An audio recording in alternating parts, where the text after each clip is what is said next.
Smile check. Yeah, you're ugly, bro. You're mad ugly. Anyway, people think Markiplier cheated in the Five Nights at Freddy's 2 game. And you might be thinking to yourself, oh, Luke, you just don't understand the situation. You don't get it. No, people think that this 10-year-old video of Markiplier beating the 10-20 mode is fake. So this YouTuber named The Bones 5 made an almost hour-long video talking about how Markiplier may have cheated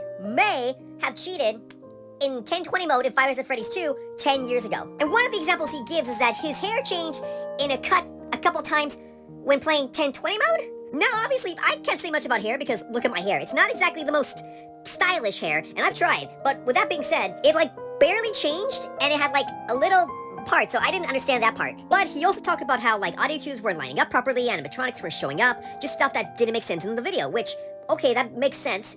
But it doesn't seem like Markiplier would cheat, and from my understanding, you still have to beat it to get all the stars, right? Am I misunderstanding the game? Because from my recollection, don't you need to beat all of the custom modes in order to get all 3 stars? And I think there's an additional bonus star. That's how long since I played FNAF 2. And you could say, oh, he got someone else to do it.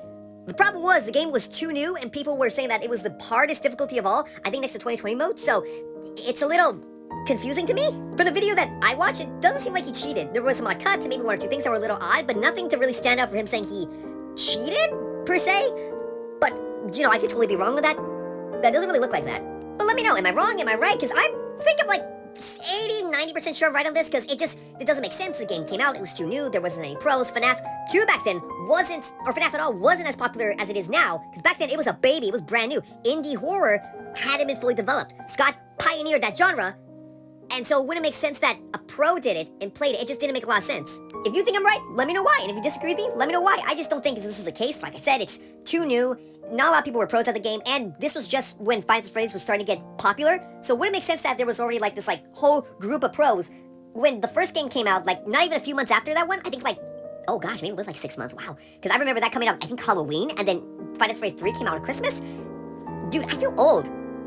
Don't you say I'll get energy though, I swear, I will scream so loud.